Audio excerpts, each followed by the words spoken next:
vamos a hacer un par de pinceles, uno de textura para hacer estampado o similar y otro para hacer elementos repetitivos como cadenas, trenzas, cordeles, cremalleras, etc.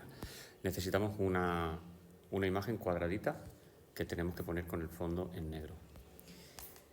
Y vamos a pintar con blanco. Vamos a hacer en este una cremallera. Cogemos un pincelito que nos guste y hacemos uno de los dos dientes de la cremallera.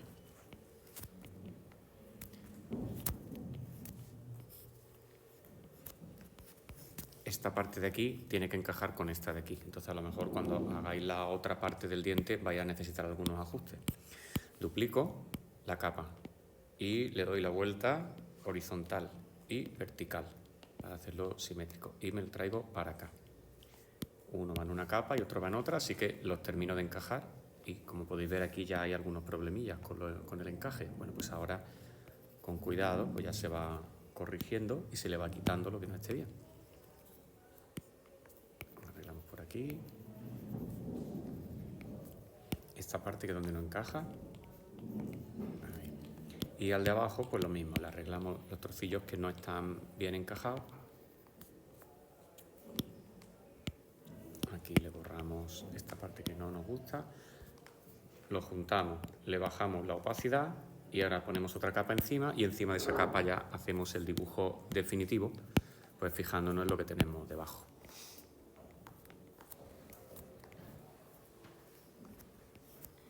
Aquí tendríamos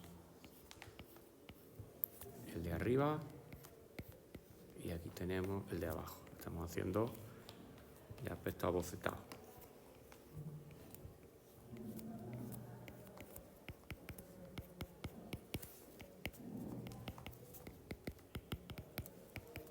Vale, antes de continuar, una última comprobación. Vamos a duplicarlo y vamos a comprobar que cuando se repita va a seguir encajando.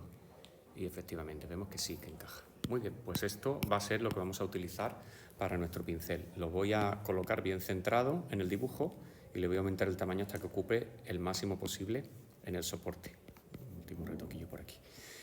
Bien, incluso vamos con el gris a darle un poquito en el interior.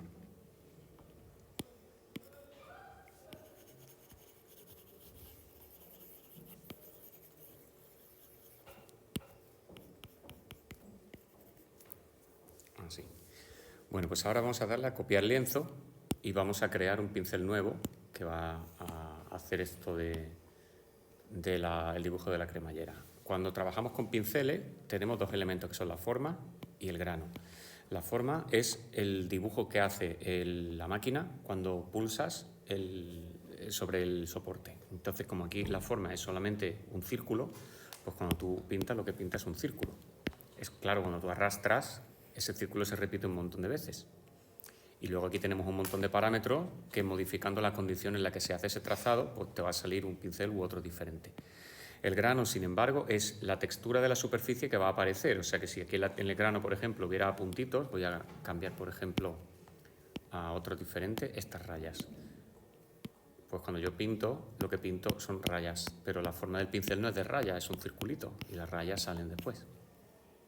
Bueno, pues el origen del grano lo voy a volver a poner vacío y vamos a empezar el pincel.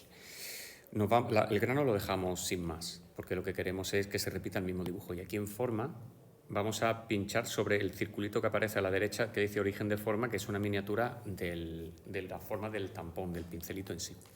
Y aquí en importar le damos a pegar. Y ahí tenemos la cremallera. Le vamos a dar a OK y como veis el resultado todavía no es muy satisfactorio, pero es que ahora tenemos que hacer una serie de retoques. Por ejemplo, vamos al principio a trayectoria de trazo y aquí en las propiedades podemos elegir el espaciado, que es cada cuánto espacio te hace un dibujo de lo que tiene en el pincel. Y bueno, pues lo vamos ajustando hasta que encaje. Y ya tiene más pinta de cremallera. Lo que pasa es que ahora solo funciona cuando hago trazos verticales. Si lo hago en horizontal, claro, como me hace el pincelito, la forma me la hace siempre con la misma posición, pues no me sirve. Y eso lo tengo que cambiar aquí en el menú de forma. tiro para abajo y en la parte de rotación, que es donde tú le indicas con qué ángulo te hace el dibujo del tampón, de la forma, pues fijaos como cuando tiro para la derecha va girando hacia un lado, cuando tiro hacia la izquierda va girando a otro, pues si lo llevas a la derecha del todo te dice seguir trazo. Y entonces va girando conforme tú giras también. Pero como veis tampoco es que quede muy bien. Y eso es porque además ahora aquí, esto de aquí es un esquema de cómo está hecho el pincel. Si yo hago así se me va espachurrando y haciéndome más estrecho. Y si le doy al botón verde va girando sobre su eje. Y ahora ya sí lo tenemos como queremos. Ya nos sale la cremallera con la forma que nos interesa. Si ahora vuelvo yo al dibujo y el dibujo lo pongo sobre fondo blanco en vez de sobre fondo negro y hago aquí una capa nueva y le pongo el color oscuro, pues el pincel me va a dibujar una cremallera del color que tenga puesto ahora mismo. Yo, por ejemplo, voy a hacer una cremallera roja, voy a hacer una cremallera gris, una cremallera azul, etcétera. El pincel en sí mismo no puede tener varios colores, un pincel solo tiene un color, pero se le pueden poner pequeñas variaciones o grandes variaciones a ese color si vais a donde pone dinámica de color. Aquí dice variación de color de sello y variación de color de trazo. Sello, que yo antes he dicho tampón, es lo mismo, es lo que es la forma en sí. Variación de color de sello es que conforme va volviendo a impresionar esa forma sobre la pantalla, te la va a cambiar un poquito, haciendo variaciones al azar. Color de trazo, pues va a ser lo mismo, pero respecto al movimiento que tú hagas. Voy, por ejemplo, a variar un poquito el tono, la saturación, un poquito de cada cosa. Y ahora, fijaos como cuando voy dibujando, ese color va cambiando un poquito al azar en los parámetros que yo le he dicho. Y eso es una cosa que sí que se puede hacer, aunque un estampado con varios colores, con un pincel, no se puede. Bueno, pues ahora en otro vídeo voy a explicar cómo se hace con el estampado.